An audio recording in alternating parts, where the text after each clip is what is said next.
I noticed that a lot of brothers and sisters come to me wanting advice for certain things, talking about their life, being very specific, mashallah, even though they know I'm not a scholar, and I told them, but they still insist on talking to me, subhanallah.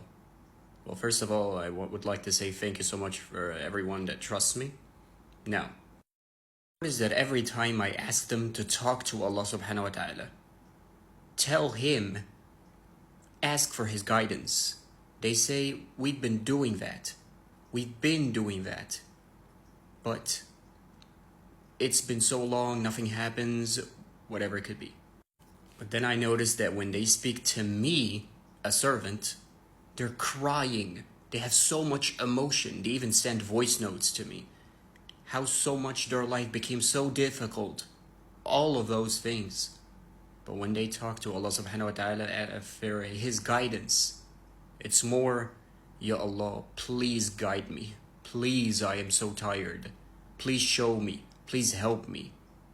It's more of not as detailed, specific. It's more just making dua. And then, yeah. So let's all remember once again the hadith about honey with Prophet Muhammad sallallahu alaihi wasallam. Remember, give him honey 3 times, nothing happened, as he told him. I already did that. I gave him honey. And then he said what? Your brother's stomach has told a lie. Allah has said the truth. So the same applies when you're making dua to Allah subhanahu wa ta'ala or asking for His guidance in any way. Ask Him in a question even. Talking to Him. It has to come from the heart. It has to. So how do we make sure every single dua comes from the heart?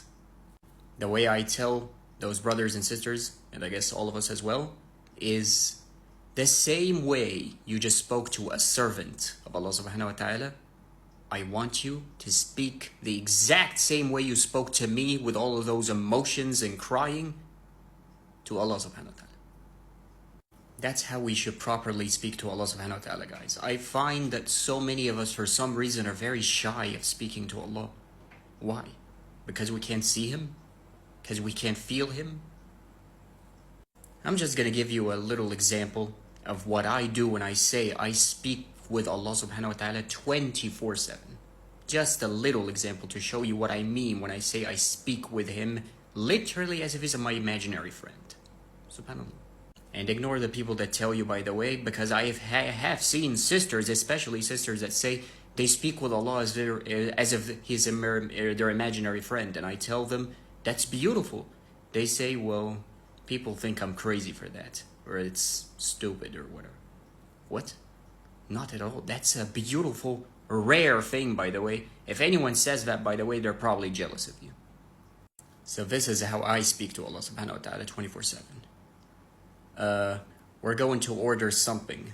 First thing, already subconsciously, not even thinking, subhanallah, I ask, hey Allah, what do you think I should eat? There are these options, I'm not sure which one to pick. I'm hungry, but what do you think? Wallah lazim, I'm not even making this up. Or I'm literally walking into a clothes store, getting some clothes for myself or whatever. I swear, I say, okay, Allah, help me choose a good shirt for your servant. I think that one looks great, Allah. Do you think it looks great? I would try it on. I say, I wonder if it fits, Allah. Is there a fitting center, whatever you call those things, fitting booths that you can try in these clothes? So I ask Allah to show me. I find another servant, literally standing there, responsible for the shop, and I ask them, hey, do you know of any fitting booths here? And they say, oh yeah, it's right there. I literally thank Allah. Yeah, thank Allah for that. Yes, for that. See what I mean when I say thank Allah for everything?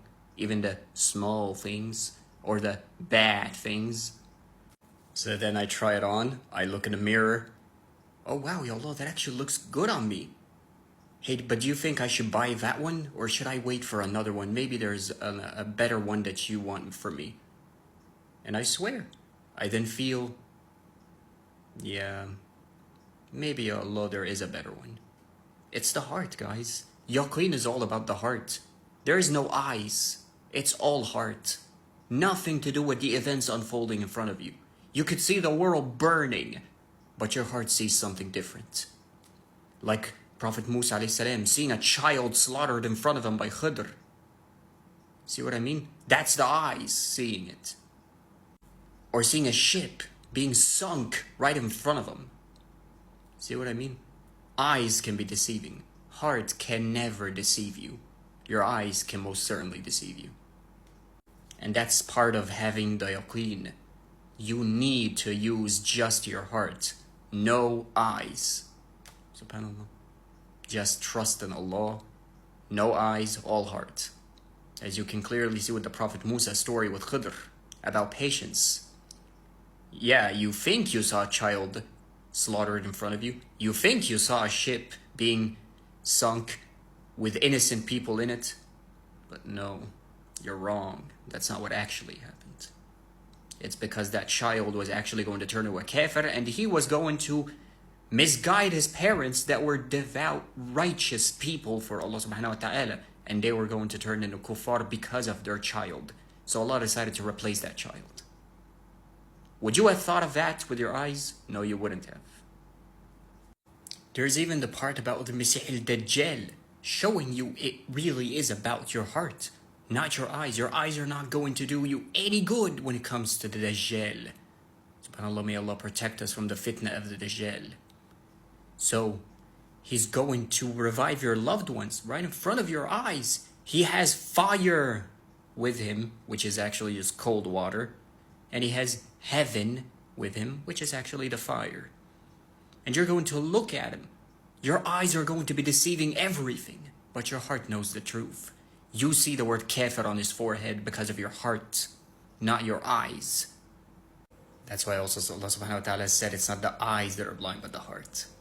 So then I finish with the shirt thing. I find a better one. Oh ya Allah, that actually is better. That even is my size. The other one, by the way, was a little too big for me. And I was debating with Allah, or asking Allah if it was too big or not. See what I mean? The small things. There is no small things with Allah subhanahu wa ta'ala, guys. That guarantees any dua to come from your heart. Any dua. Literally.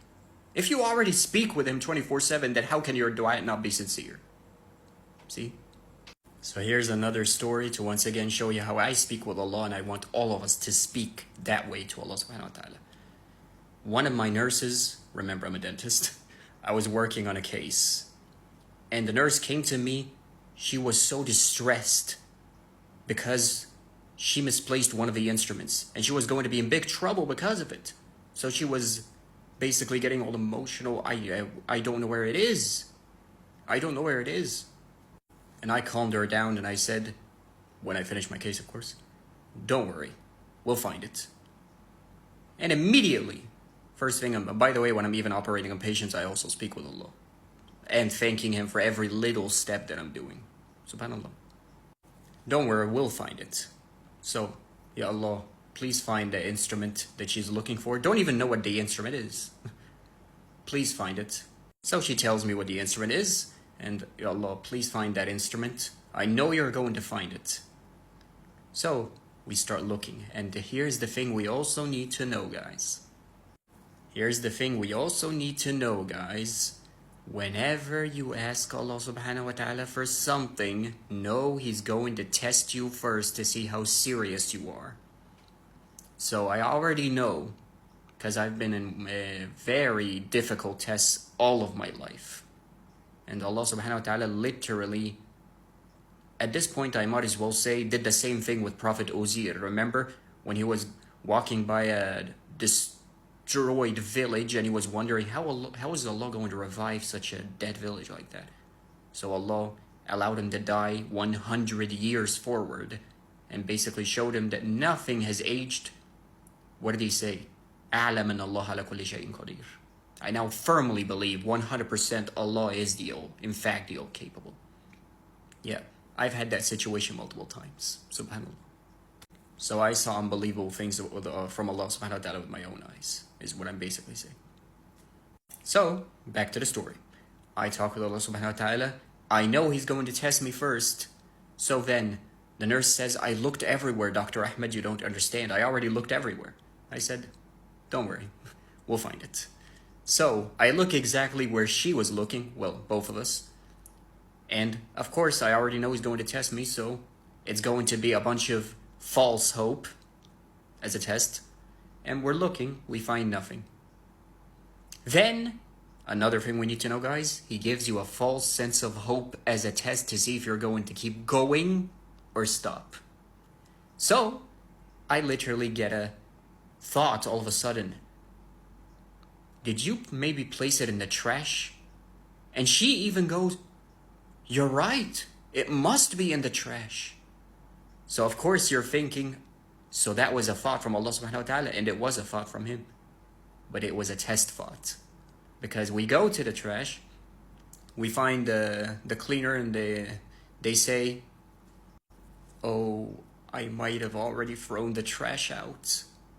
I'm so sorry, but maybe you can look in this one and you might find it. So already a false sense of hope as a thought, and also it seems like all hope is lost because it's probably thrown, right?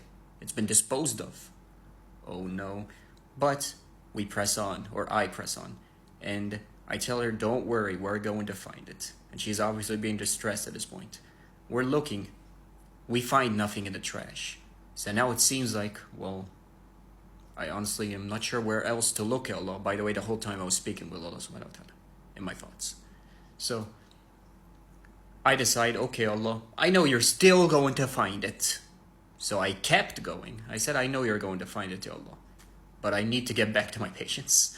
So when I finished with the patient, I literally, as I was operating on the patient, you know, doing their teeth, all in my thoughts were basically, I know you're going to find it, Ya Allah. It doesn't have to be me that you're going to use to find it. It could be her, could be someone else, it doesn't matter.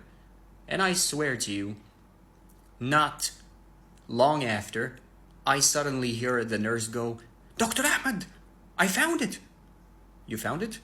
Yeah, it was right there. And here's the crazy part. It was literally in a place that she kept looking in. Remember, Allah subhanahu wa ta'ala always does it when you least expect it, guys.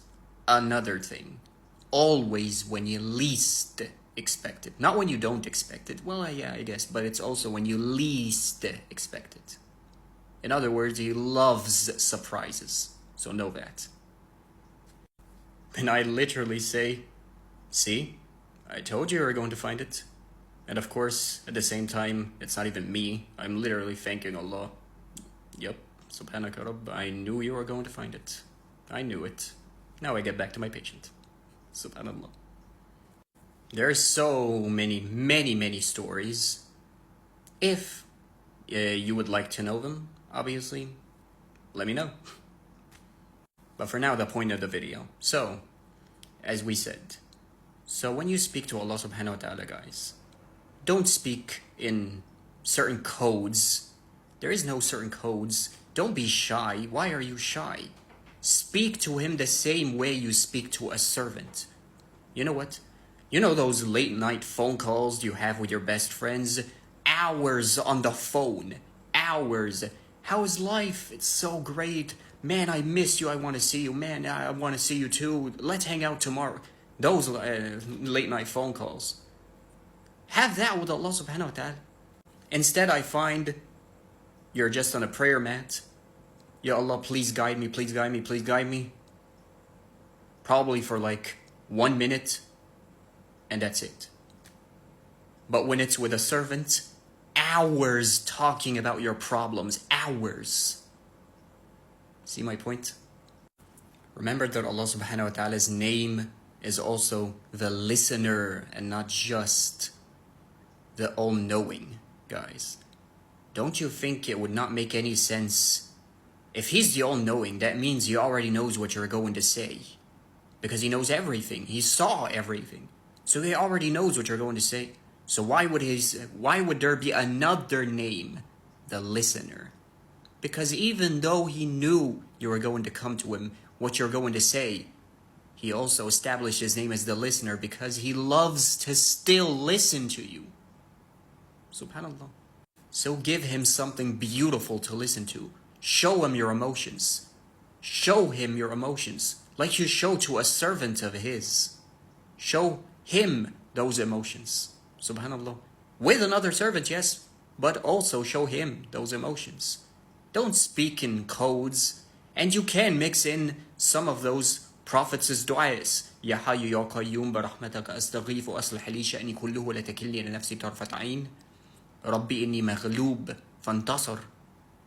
You can use those, but make your du'a long.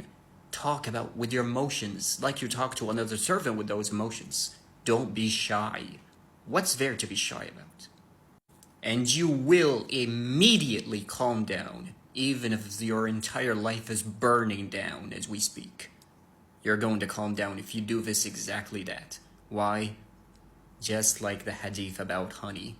I already did. I talked to Allah. Talk to Allah. But I did talk to Allah. I swear I did. Talk to Allah. You're not talking to Allah. You're just saying du'as. You're not actually talking to him with your heart.